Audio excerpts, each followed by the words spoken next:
पृथ्वीराज चौहान, वीरता और प्रेम की अमर गाथा।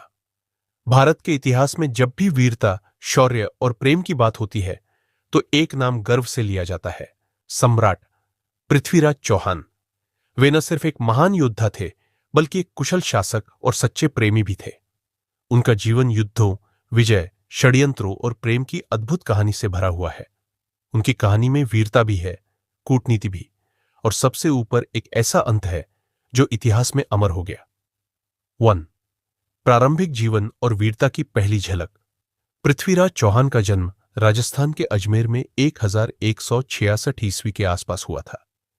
वे चौहान वंश के शक्तिशाली राजा सोमेश्वर चौहान के पुत्र थे।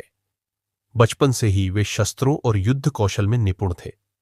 कहा जाता है कि वे बचपन में ही तलवारबाजी, घुड़सवारी और धनुर्विद्या में पारंगत हो गए थे।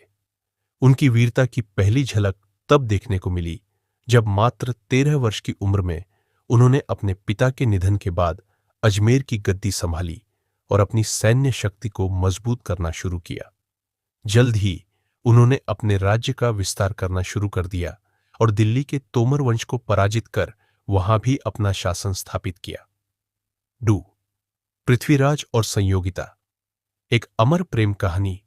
पृथ्वीराज चौहान की प्रेम कहानी भारतीय इतिहास की सबसे रोमांचक कहानियों में से एक है।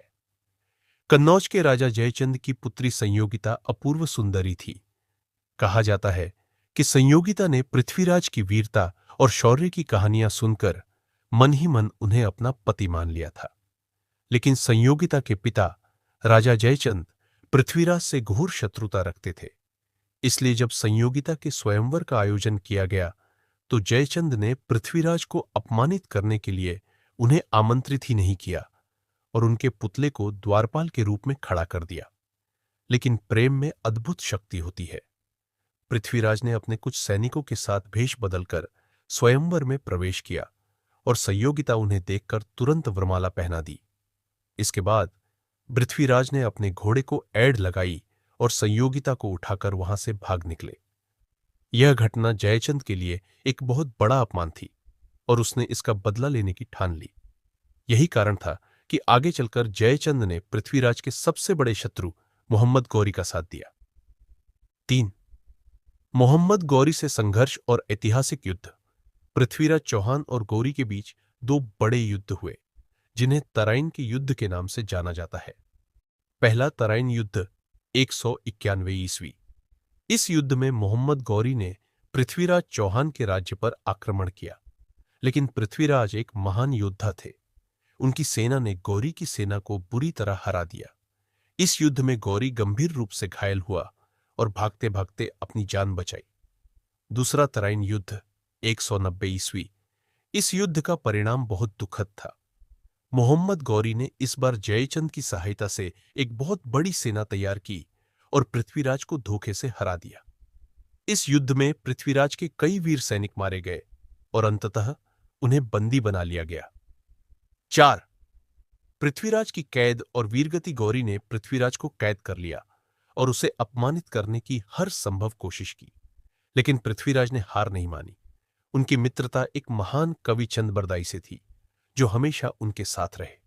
कहा जाता है कि गौरी ने पृथ्वीराज की आंखें निकालने का आदेश दे दिया जिससे वे अंधे हो गए, लेकिन इसके बावजूद उनकी युद्ध कला कमजोर नहीं हुई। चंदबरदाई ने एक योजना बनाई और पृथ्वीराज को उनकी धनुर्विद्या का उपयोग करने के लिए प्रेरित किया। चंदबरदाई ने एक गुप्त संदेश पृथ्वीराज को दिया। 4 बांस 24 गज, अंगुल अष्ट प्रमाण, ताऊ पर सुल्तान है, मत चूको चौहान। इसका अर्थ था कि गौरी कितनी दूरी पर खड़ा है और किस दिशा में निशाना लगाना है।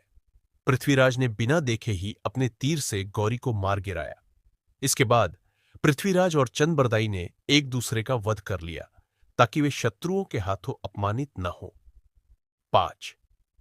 पृथ्वीराज चौहान की वीरता का महत्व। पृथ्वीराज चौहान भारतीय इतिहास के सबसे बहादुर योद्धाओं में से एक थे। उनकी कहानी हमें कई महत्वपूर्ण बातें सिखाती है। वीरता और आत्मसम्मान से बढ़कर कुछ भी नहीं। सच्चा प्रेम किसी भी बाधा को पार कर सकता है। शत्रु को कभी कमजोर नहीं समझना चाहिए और युद्ध में चतुराई भी जरूरी होती है। पृथ्वीराज चौहान की गाथा सिर्फ इतिहास का एक अध्याय नहीं, बल्कि आने वाली पीढ़ियों के लिए प्रेरणा का स्रोत है। उनका साहस, उनकी प्रेम कहानी और उनका बलिदान आज भी अमर है। उनकी वीरता की गूंज सदियों तक गूंजती रहेगी, क्योंकि वीर मरते नहीं, वे इतिहास बन जाते हैं।